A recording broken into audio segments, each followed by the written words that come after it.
لا شریک کے لیے ہیں، جس کی قدرتیں ہماگیر ہیں، جس کی حکمتیں بے مثال ہیں، جو اپنی شان ربوبیت کے اظہار میں بڑا ہی فیاض اور کریم ہے۔ تمام تر درود و سلام اس ذات والا صفات کے لیے ہیں جو انتخاب پروردگار ہیں۔ 29ویں سپارے کی ایک آیت پاک کا حصہ تلاوت کیا ہے، جس میں پروردگار عالم نے ارشاد فرمایا ہے وَمَا تُقَدِّمُوا لِأَنفُسِكُم مِّن خَيْرٍ۔ ہم اہل ایمان سے، اہل اسلام سے خطاب فرمایا جا رہا ہے کہ تم اپنے لیے آگے جو نیکی بھیجو گے، وَمَا تُقَدِّمُوا لِأَنفُسِكُم مِّن خَيْرٍ، اگر تم کوئی نیکی اپنے لیے اگلے جہان بھیجو گے، تَجِدُوهُ عِندَ اللَّهِ هُوَ خَيْرًا وَأَعْظَمَ أَجْرًا، تو اس نیکی کو اگلے جہان میں اللہ کے ہاں بہتر اور بڑے ثواب والا پاؤ گے۔ دنیا میں جو بھی ہم نیک کام کرتے ہیں یہ اللہ کا کرم ہے۔ ہر نیک کام کرنے میں ہمارا کوئی کمال نہیں ہے، یہ تو اس کی کرم نوازی ہے جو ہمیں نیک کام کرنے کی توفیق عطا فرما دیتا ہے۔ آج وقت ہے، ہمیں بے شمار مواقع ملتے ہیں، مختلف اپرچونٹیز زندگی میں ملتی ہیں، ہم نیک کام کر سکتے ہیں۔ حدیث پاک میں اس کی مزید وضاحت یوں فرمائی گئی، پروردگار عالم ارشاد فرماتے ہیں کہ اللہ تبارک و تعالی نے اپنی رضا اور اپنی خوشنودی وہ نیکی میں چھپا رکھی ہے، اور اپنی ناراضی اور اپنا غضب وہ گناہ میں چھپا رکھا ہے۔ علماء اس کی مزید وضاحت فرماتے ہیں کہ اس کا مطلب یہ ہے کہ اللہ نے اپنی رضا اور خوشنودی نیکی میں جو چھپا رکھی ہے، تو کسی بھی نیکی کو حقیر سمجھ کر، کسی نیکی کو چھوٹا سمجھ کر اس کے کرنے سے باز نہ رہو، اس کو کرنے سے وہ موقع ضائع نہ ہونے دو کہ یہ چھوٹی سی نیکی ہے، اگر نہ بھی کی تو کوئی بڑی نیکی کر لیں گے۔ تو علماء فرماتے ہیں کہ کسی نیکی کو بھی چھوٹا یا حقیر سمجھ کر اس کو کرنے سے انکار نہ کرو، ہو سکتا ہے اسی نیکی کے اندر اللہ نے اپنی رضا چھپا کر رکھی ہو، اور اسی نیکی کے بدلے میں اللہ پاک تمہیں بخشش عطا فرما دے۔ اسی طرح ہم لوگ گناہ کو بھی ہلکا پھلکا سمجھتے ہیں، کوئی ہمیں نہیں دیکھ رہا، چلو ابھی زندگی زیادہ پڑی ہے، اب موقع مل رہا ہے، لذت حاصل کر لیں، گناہ کر لیں، پھر نہیں کریں گے یا بعد میں توبہ کر لیں گے۔ یہ بھی ہمارے نفس کا دھوکہ ہے۔ شیطان ہمیں اس فریب میں مبتلا کر دیتا ہے کہ ابھی زندگی بہت پڑی ہے، آج یہ لذت اور مزہ حاصل کر لیں، آئندہ نہیں کریں گے اور پھر توبہ کر لیں گے۔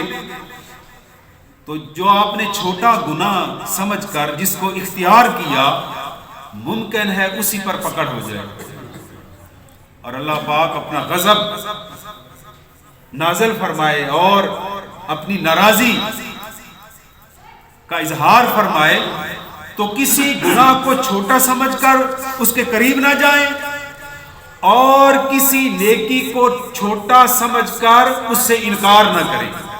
اگر موقع مل رہا ہے، پتہ نہیں زندگی وفا کرے یا نہ کرے، دوبارہ وہ موقع ملے یا نہ ملے، تو ہمیں ہر نیکی کو اختیار کرنا چاہیے۔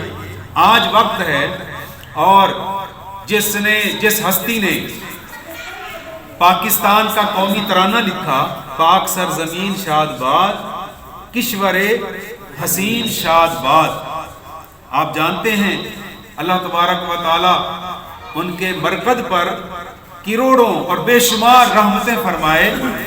انہیں حفیظ جلندری کہا جاتا ہے، اور ان کا پہلا کارنامہ تو یہ پاکستان کا قومی ترانہ ہے. اور اس قومی ترانے کی تاریخ وہ خود بیان فرما رہے تھے، میں نے اپنے کانوں سے سنا کہ حکومت پاکستان نے انہیں پاکستان کے لیے قومی ترانہ لکھنے کا کام ذمہ لگایا. تو فرماتے ہیں کہ یہ پاکستان جو اسلام کے نام پر بنا، جو نبی پاک علیہ السلام کے عشق اور محبت کے نظریے پر بنا، اس کے لیے قومی ترانہ لکھنا بڑا مشکل کام تھا. تو حفیظ صاحب کہتے ہیں مجھے کئی مہینے لگ گئے، ایک مصرع لکھتا پھر اس پر غور کرتا، اور انہوں نے یہ کام باوضو ہو کر کیا ہے. آخر کار بہت تھک گئے، آخر انسان تھے کہ قومی ترانہ لکھنا کوئی آسان کام تو نہیں تھا. آخر میں فرماتے ہیں کہ ایک دن میں نے سرکار کی بارگاہ میں استغاثہ پیش کیا، یا رسول اللہ، آپ کے نام پر، اسلام کے نام پر پاکستان بنا ہے، اس کے قومی ترانے کی سعادت مجھے مل رہی ہے، حضور جب تک آپ کی کرم نوازی نہیں ہوگی میں یہ نہیں لکھ سکتا. تو حفیظ جلندری کو خواب میں سرکار نے زیارت کروائی. جیسے ہی حضور کا دیدار ہوا، اٹھے تو خیالات ذہن میں خود بخود آتے گئے، جمع ہوتے گئے، بلکہ الفاظ بھی آتے گئے. بس قلم اٹھانے کی دیر تھی، پاک سرزمین شاد باد کشور حسین شاد باد، یہ قومی ترانہ حفیظ جلندری نے لکھ لیا. تو یوں سمجھ لو کہ یہ قومی ترانہ بھی جس طرح پاکستان اللہ نے حضور کا صدقہ عطا کیا ہے، پاکستان کا قومی ترانہ بھی آمنہ کے لال کا صدقہ ہے. تو وہ حفیظ جلندری کا پہلا کارنامہ تو یہ قومی ترانہ ہے. اور دوسرا ان کا کارنامہ یہ ہے کہ انہوں نے اردو زبان میں شاہ نامہ اسلام ایک نظم لکھی ہے. اس کا نام کیا ہے؟ شاہ نامہ اسلام. حفیظ جلندری نے وہ نظم لکھی ہے جس میں اسلام اور صحابہ کرام اور اہل بیت عظام کا تذکرہ کیا ہے، حضور کی نعت لکھی ہے. وہ آپ نے اکثر نعت خانوں سے، پہلے تو ہر نعت خان یہ پڑھتے تھے، آج کل نیا زمانہ، نئے لوگ، نئے شاعر، اور نعت خانی کا ایک نیا لوگوں نے ایک ٹرینڈ متعارف کرایا ہے جس کی ہمیں تو سمجھ نہیں آ رہی. اللہ تبارک و تعالی ہمیں واپس اپنی اسی ڈگر پر چلنے کی توفیق عطا فرمائے جس طرح کی نعتیں پیر مہر علی شاہ صاحب لکھا کرتے تھے، جیسی نعتیں حضرت بابا فرید الدین لکھا کرتے تھے. اللہ ہمیں علماء اور اولیاء اور صلحاء کی لکھی ہوئی نعتیں پڑھنے کی اور سننے کی توفیق عطا فرمائے. وہ شاہ نامہ اسلام میں سے ہی ایک یہ چند اشعار ہیں: سلام اس پر کہ جس نے بے کسوں کی دستگیری کی، سلام اس پر کہ جس نے بادشاہی میں فقیری کی. یہ شاہ نامہ اسلام کا یہ وہ وہاں سے حصہ لیا گیا ہے. تو حفیظ جلندری رحمت اللہ علیہ نے نبی پاک علیہ السلام کی شان بیان کی. تو یہ پاکستان، یہ انہی بزرگوں کی کاوشوں سے اللہ پاک نے ہمیں عطا فرمایا ہے، یہ انہی کی برکتوں سے اللہ پاک نے ہمیں عطا فرمایا ہے. تو حفیظ جلندری نے ایک اور جگہ پر، آپ آج کی یوتھ کے لیے میں یہ شعر سنا رہا ہوں، آپ خود بھی یاد کریں اور آگے بھی جا کر دوستوں کو سنائیں کہ آج موقع ہے، ہم نیک کام کرنے کی طاقت رکھتے ہیں. اللہ نے ہمیں موقع دیا ہوا ہے. جب عمر ڈلتی جائے گی، عمر گزرتی جائے گی، تو پھر وہ مزہ نہیں آئے گا. تو حفیظ صاحب فرماتے ہیں کہ ندامت ہوئی حشر میں جن کے بدلے، ندامت کہتے شرمندگی کو، قیامت والے دن مجھے شرمندہ ہونا پڑا اللہ کی بارگاہ میں، رسول پاک کی بارگاہ میں. تو فرماتے ہیں ندامت ہوئی حشر میں جن کے بدلے جوانی کی 2-4 نادانیاں تھیں. تو جوانی میں جو بندہ غلط کام کر لیتا ہے بڑھاپے میں تو ہر کوئی سیدھے راستے پر آ ہی جاتا ہے. تو مزہ تو یہ ہے کہ اس سردی کے موسم میں بھی رضائی گرم آپ کے اوپر ہو اور آپ کو اللہ پاک جاگ آ جائے، آپ کی نیند کھل جائے. پچھلی رات 2-3 بجے آپ کی نیند کھل جائے تو کیا خیال ہے وہ نیند خود بخود کھل گئی ہے؟ نہیں، وہ نیند کھلی نہیں ہے بلکہ تمہارے رب نے تمہیں بلایا ہے. جگانا رحمت کے فرشتے کا کام تھا، اب رضائی سے نکل کر پانی سے وضو کر کے سجدہ کرنا تمہارے ذمہ ہے. اور جو بندہ اس طرح سجدہ ریز ہوتا ہے وہ سجدے کی برکت، نورانیت اس بندے کے چہرے سے ظاہر ہو جاتی ہے.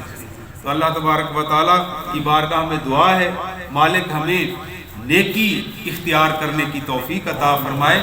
میں دوبارہ عرض کر رہا ہوں، چھوٹی سے چھوٹی نیکی کو بھی آپ اس نیکی سے بھی باز نہ رہے. حتیٰ کہ راستے میں آپ گزر رہے ہیں، ایک روڑا پڑا ہے یا کسی پھل کا چھلکا پڑا ہے، کوئی کانٹا پڑا ہے، آپ کا فقط صرف آپ نے پیر کی ٹھوکر ہی مارنی ہے نا کہ یہ روڑا ہٹ جائے تاکہ جو دوسرے لوگ یہاں سے گزر رہے ہیں ان کو تکلیف نہ پہنچے. ممکن ہے یہی نیکی آپ کی بخشش کا سبب بن جائے. تو میں دوبارہ عرض کر رہا ہوں، چھوٹے سے چھوٹا گناہ کر کے اس کے نزدیک نہ جائیں اور چھوٹی سے چھوٹی نیکی سمجھ کر اس سے انکار نہ کریں. اگر موقع مل رہا ہے تو نیک کام کر گزریں، وہ بڑا بے نیاز ہے، وہ اللہ بخشنے والا ہے. اللہ پاک اپنے محبوب کا صدقہ ہمیں نیک کاموں کی توفیق عطا فرمائے. وما علینا الا البلاغ المبین.